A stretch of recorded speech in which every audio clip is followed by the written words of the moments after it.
You are listening to KC Sports Network, the #1 podcast network for today's Kansas City sports fans. With former players from your favorite teams, informed perspectives, and former insiders, this is the place for you. You can find us wherever you listen to podcasts or on our YouTube channel, all over social media, or our morning newsletter, KCSN Daily, dedicated to your Kansas City Chiefs. KC Sports Network is proudly presented by Emprise Bank, your partner in possible.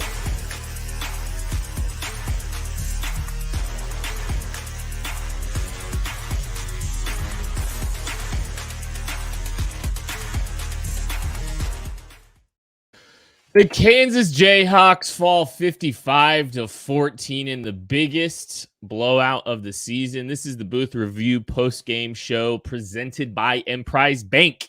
When was the last time you went into a bank? Now more than ever, who you're doing business with is more important than where they're located. Emprise Bank is a trusted business partner that can serve anyone, anywhere. Emprise Bank, member FDIC. Wow, what a tough game. I am joined by Derek Johnson over at 1320. Covers all things Kansas there. Derek, what's good, buddy? Well, certainly not the Kansas defense, that's for sure. But hey, it was a little warmer today than I thought, so I guess that's a positive. Yeah, you were at the game. Were you out in the conditions, or were you in the press box? No, I was out at the game in the conditions. I had some clients at work that I was, hooking up with some tickets to the game, and I wish that they would have gone to a different game instead for them to be entertained by.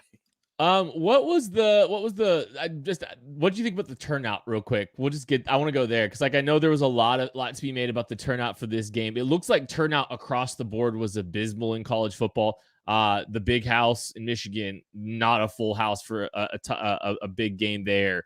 I saw Michael Swain posting a picture of Iowa State's very abysmal turnout for their game. What was the turnout looking like for that Kansas game? It was definitely among some of the past home games, less people than you would expect. And I get it. The weather was a little bit cooler. You're coming off, you've accomplished the big goal of making a bowl game and whatnot. It wasn't a bad crowd. It was certainly more of a quiet crowd, and it definitely wasn't, I don't know, probably around 40,000. I don't know what they marked it at.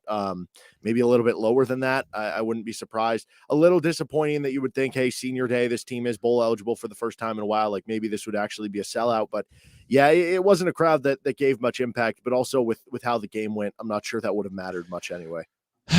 Yeah, real rough one here for Kansas, 55-14, as we kind of said.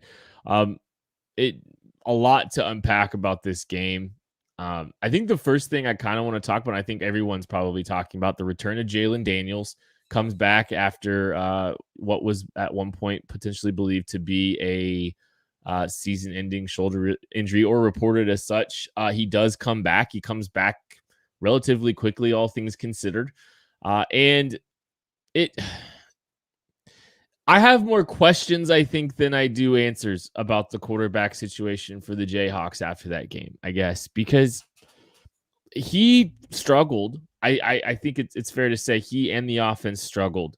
It's the way that they struggled, though. So we look at, well, we'll just talk about his performance first, I guess, because I think there's probably multiple bullet points, and I don't want to run through them all, because I think that's probably the biggest storyline of this football game. But physically, Derek, it didn't look like the same Jalen Daniels throwing the football that we've seen in the past. And credit him for toughing it out, I think, which I think he is. I mean, watching him, it looks like he was toughing it out.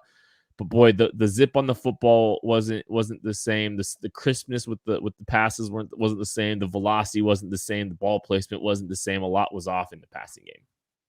Yeah, I did think that, I don't know, I felt like that one throw to Quentin Skinner kind of over the middle of the field where he fit it into a tight window, like that was kind of vintage Jalen Daniels, but we didn't see that nearly as much. And you're right, there were a lot of the passes that felt like maybe they were fluttering a little bit more, that they were a little softer thrown than usual. And I guess the question now is, for the Kansas State game, I don't know that I would expect it to look much better, but how much crisper can that look in possibly the bowl game when you have more time off in between. But you're right. I mean, physically, it wasn't the same. It wasn't as hard of maybe darts that you could see there. I thought he still threw a pretty good long ball. You had the one that he completed to Quentin Skinner, which was underthrown maybe a little bit, but made him get there. You had the other one to Quentin Skinner at the beginning of the game where he almost completed it deep, but Quentin Skinner had to dive for it and then kind of fell on the ball and it popped out.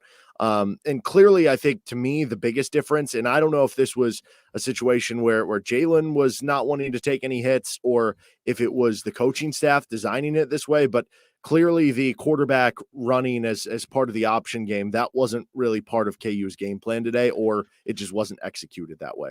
Well, that's kind of where I wanted to go next because, okay, like we can talk about the physical limitations, and it does seem like there were some physical limitations there for him this week.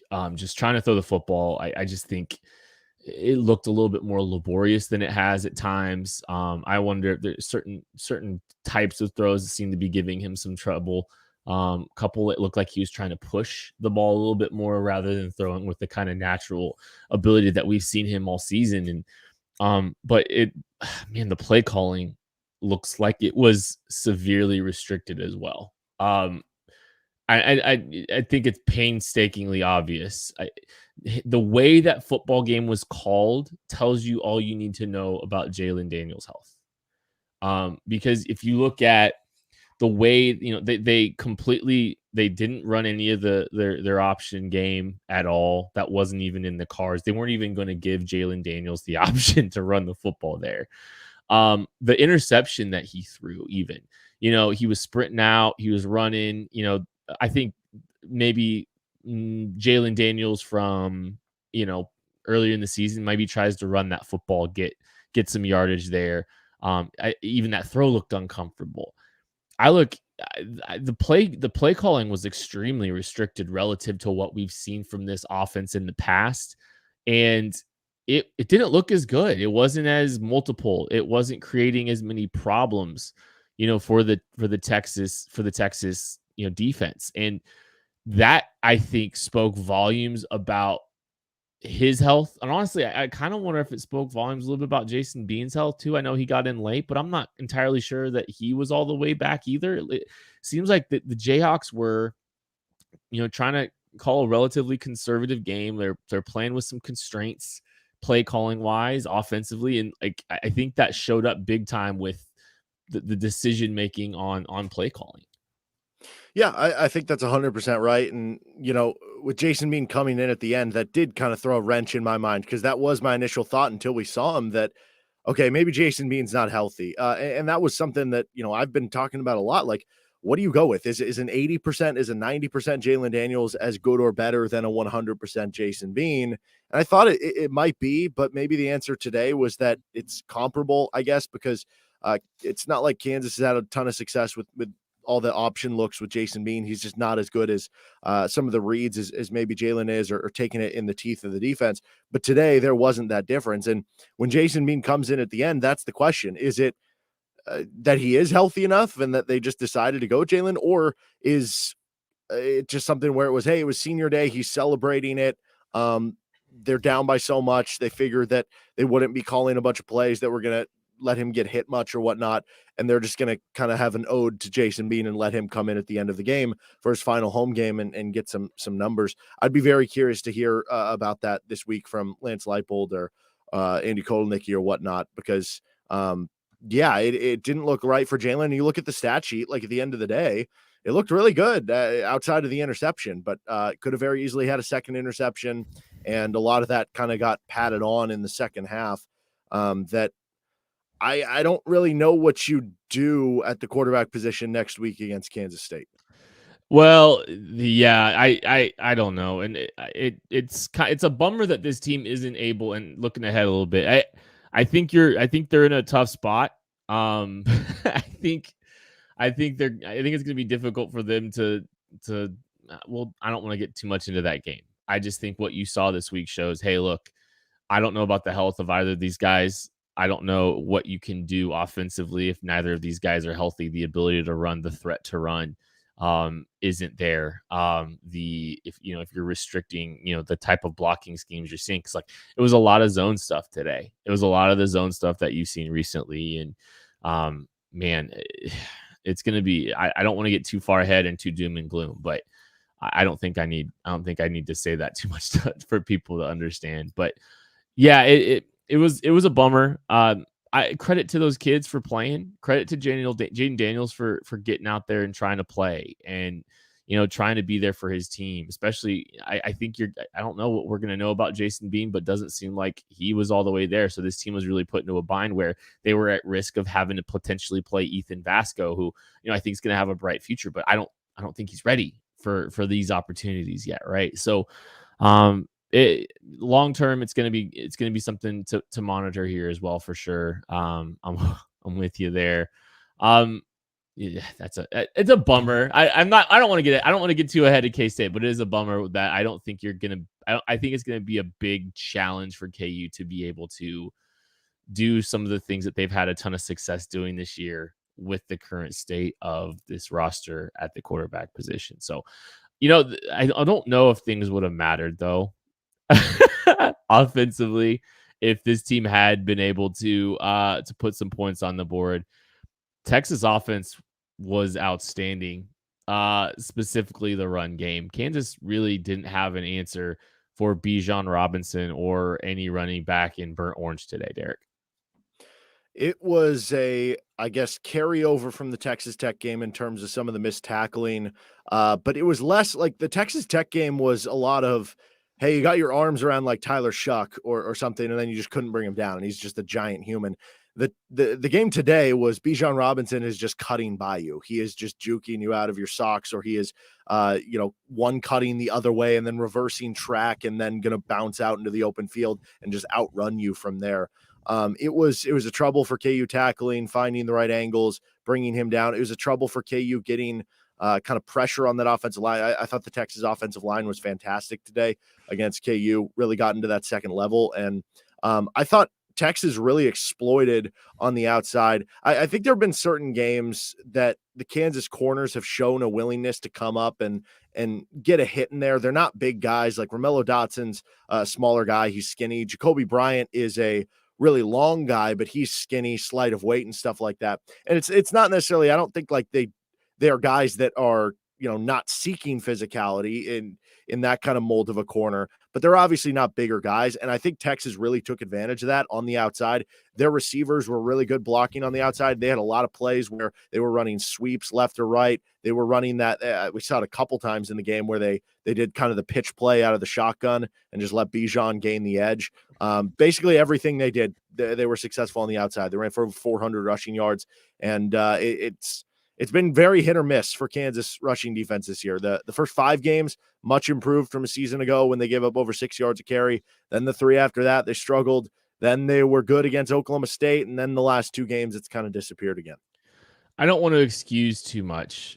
But I also I'm very interested in some of the why, right, behind what the struggles are of this defense. Why are they struggling right now? And when it comes to the run game, and man, I think we talk a little bit about this on this show about, KU's ahead of schedule and they're making a bowl game in year 2, and it's remarkable. And the fact that we are all here analyzing a KU loss with such disappointment that KU lost by 41 to Texas, even though, I know sans last year, it's not abnormal for that game to be a blowout, or games in Kansas season to be blowouts. This is the first time this team's been blown out.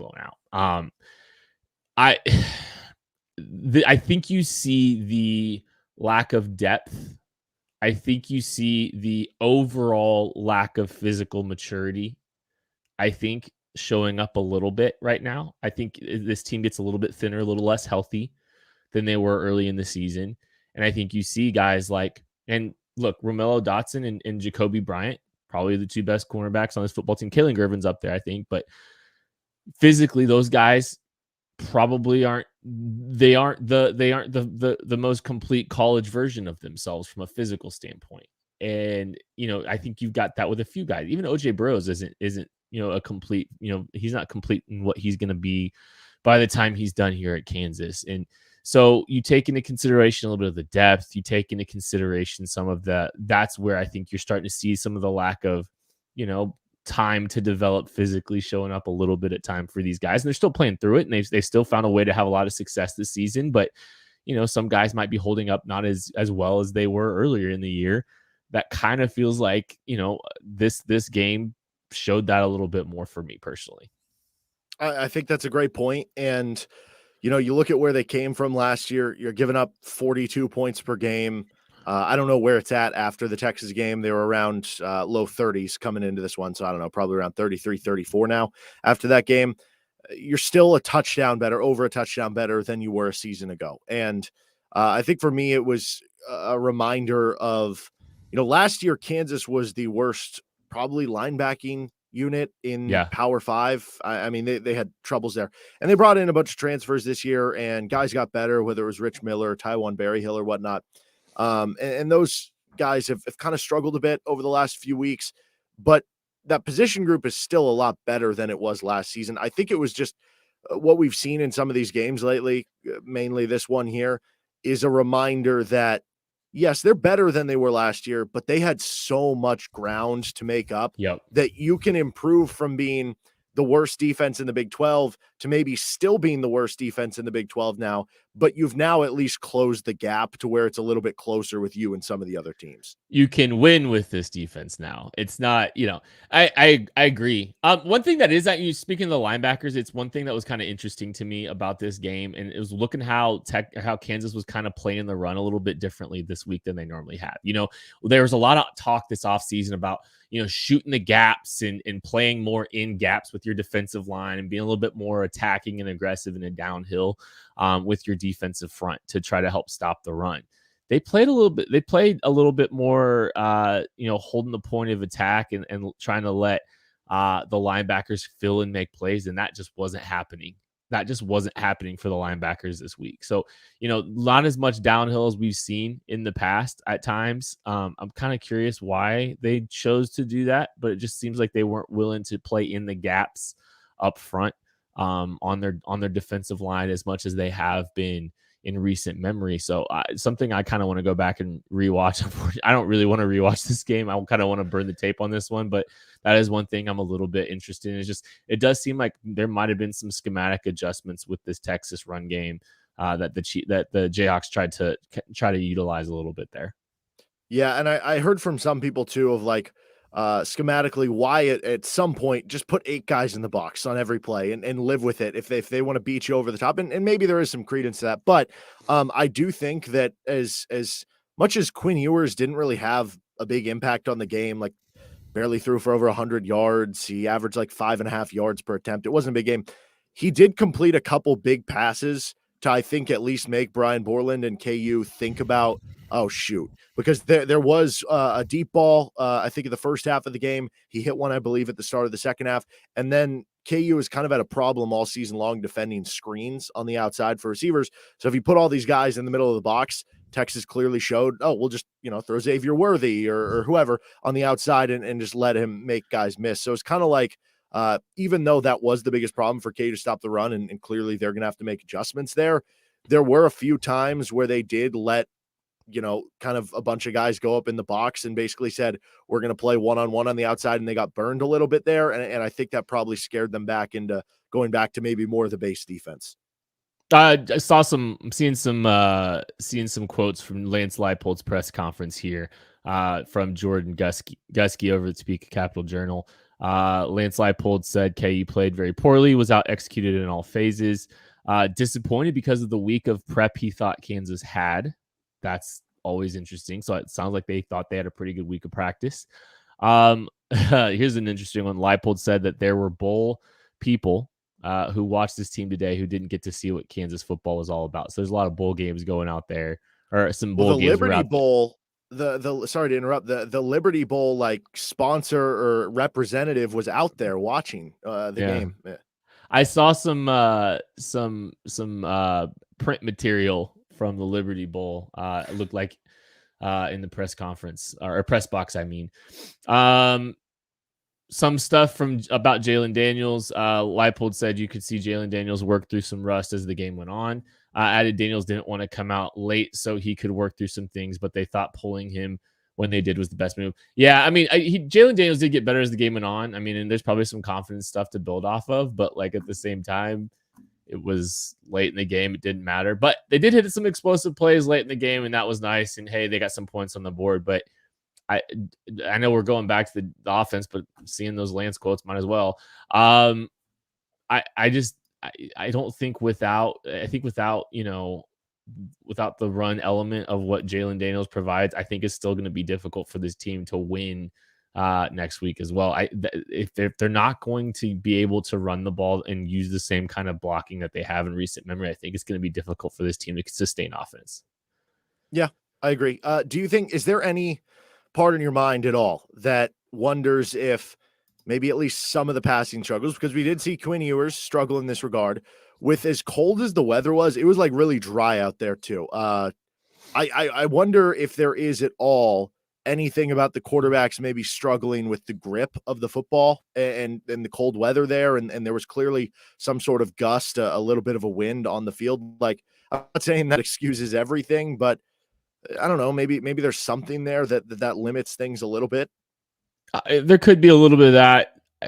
The thing that bothers me though, when I'm looking at it just feels like there was some mechanical adjustments he was having to make at times on some throws, and that really threw some things off for him. And that's the stuff that kind of bothers me and scares me a little bit about where he's at.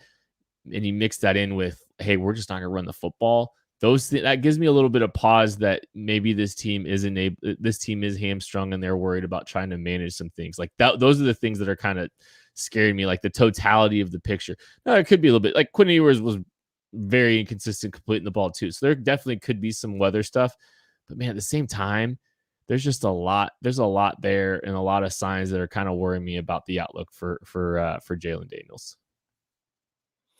Yeah, I think overall, you look at it, and there probably were a couple flashes. Like I said, like the ball over the middle to Quentin Skinner. I think he hit it was either an out route or a comeback to Skinner downfield where you did see a little of that zip. So I do think there was at least enough to make you think that that guy is still in there, right? The deep balls to Quentin Skinner as well. But I think you're spot on with the running part of it. That right there was what changed things up. That is why Kansas put up, what they did against Houston and what they did against West Virginia, in addition to Jalen being, kind of an assassin on those third down and mediums where he was able to convert. You have to have that threat of the running game. And that was, I think, the biggest thing they missed when Jason Bean was in there, that, the quarterback's not going to be someone who's going to be taking hits or breaking tackles or killing you in the read option game. So I just wonder if maybe we won't see that version of this offense till the bowl game. And you would hope that after a couple weeks off in between there, that you could at least see it then. I have a quote here from a complete stranger on Twitter that I don't know at all and don't even think deserves acknowledging. But at Chase and Scott, Lance Leipold said Jalen Daniels practiced more than Jason Bean this week. And if he came out in warmups feeling well, he was going to start.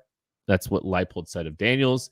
Sounded like Leipold didn't want to throw Jason Bean in after he didn't practice much to start the week. So it doesn't sound like Jason Bean practiced, which would tell you, I think, a lot about the health situation and how this team is trying to navigate that. So definitely it sounds like this team was a little bit behind the eight ball with their play calling, among other things. So I think that tells you a lot. It's going to be it's gonna be an uphill battle next week, and this was shaping up to be a pretty fun game. And I'm not going to be doom and gloom, but I also think the battle is going to be extremely uphill for this football team next week, trying to navigate a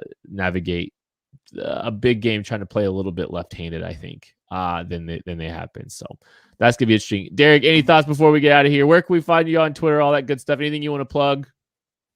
Yeah, you can find me at D Johnson Radio on Twitter. This week will certainly be interesting with Battle for Atlantis for KU basketball coming off the big loss for KU football. Obviously, we'll still be talking plenty KU K-State. You can check it out with Rock Chalk Sports Talk 3 to 6 Monday through Friday on KLWN in Lawrence.